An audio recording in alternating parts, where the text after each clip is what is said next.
তো পয়লা অক্টোবর থেকেই কিন্তু ব্যাংক অ্যাকাউন্টে বিরাট পরিবর্তন হচ্ছে, আর এই পরিবর্তনের ফলে আপনার ব্যাংক অ্যাকাউন্ট থেকেও 300 টাকা কাটা হতে পারে, পাশাপাশি 50 টাকা থেকে 250 টাকা পর্যন্ত জরিমানা করা হতে পারে যদি আপনার অ্যাকাউন্টে ন্যূনতম ব্যালেন্স না থাকে।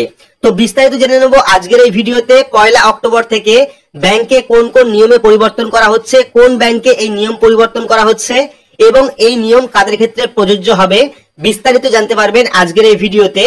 তো ভিডিওটি আপনার জন্য গুরুত্বপূর্ণ, তাই শুরু থেকে শেষ পর্যন্ত অবশ্যই দেখবেন। ভিডিওটি ভালো লাগলে লাইক করবেন, চ্যানেলটিকে সাবস্ক্রাইব করে পাশে রাখা বেল আইকনটি প্রেস করে নোটিফিকেশন অল করে রাখবেন, সবার সুবিধার্থে ভিডিওটি শেয়ার করবেন। তো চলুন শুরু করি। তো এখানে আপনারা দেখতে পাচ্ছেন আগামী মাস থেকে বদলে যাবে নিয়ম, খরচ বাড়বে এই ব্যাংকের গ্রাহকদের। তো কোন ব্যাংকে এই নতুন নিয়ম আনা হচ্ছে এবং এই নিয়ম কাদের ক্ষেত্রে প্রযোজ্য, ডিটেইলস আমরা দেখে নেব। পাশাপাশি কোন কোন নিয়মে পরিবর্তন করা হচ্ছে সেটা আমরা দেখে নেব। তো দেখতে পাচ্ছেন পাঞ্জাব ন্যাশনাল ব্যাংকে সেভিংস অ্যাকাউন্ট থাকলে আগামী মাস থেকেই আপনার খরচ বাড়তে চলেছে। অর্থাৎ এই যে নতুন নিয়ম, এই নতুন নিয়ম কিন্তু পাঞ্জাব ন্যাশনাল ব্যাংকের। দেশের দ্বিতীয় বৃহত্তম রাষ্ট্রায়ত্ত ব্যাংক এই পাঞ্জাব ন্যাশনাল ব্যাংক সেভিংস অ্যাকাউন্টে সার্ভিস চার্জে কিন্তু বদল আনছে আগামী মাস থেকে।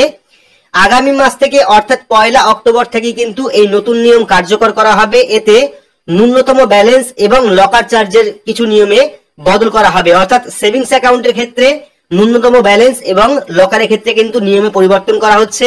সেভিংস ব্যাংকের গড় ব্যালেন্স বদলে দিচ্ছে পিএনবি। গ্রামের শাখায় এখন থেকে মাসিক ও ত্রৈমাসিক হিসাবে সেভিংস অ্যাকাউন্টে 500 টাকা রাখতে হবে। অর্থাৎ গ্রামীণ এলাকায় গ্রামের শাখায় যারা থাকেন বা গ্রামের শাখায় যাদের ব্যাংক অ্যাকাউন্ট রয়েছে তাদের কিন্তু ন্যূনতম মাসে এবং 3 মাসে 500 টাকা ন্যূনতম ব্যালেন্স রাখতে হবে। অবশ্যই 500 টাকা কিন্তু ব্যাংক অ্যাকাউন্টে রাখতে হবে।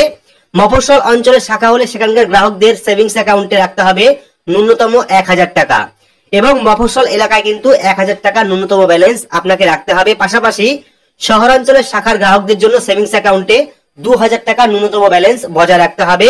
আর শহর অঞ্চলে ন্যূনতম 2000 টাকা ব্যালেন্স কিন্তু অবশ্যই রাখতে হবে।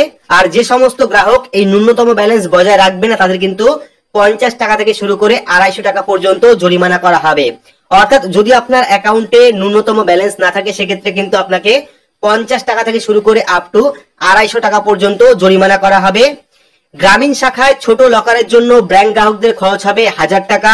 অন্যদিকে মফস্বল ও শহরের শাখার জন্য চার্জ দিতে হবে যথাক্রমে 1250 ও 2000 টাকা। এবং লকারের ক্ষেত্রে দেখতে পাচ্ছেন গ্রামীণ এলাকায় ছোট লকারের জন্য 1000 টাকা দিতে হবে।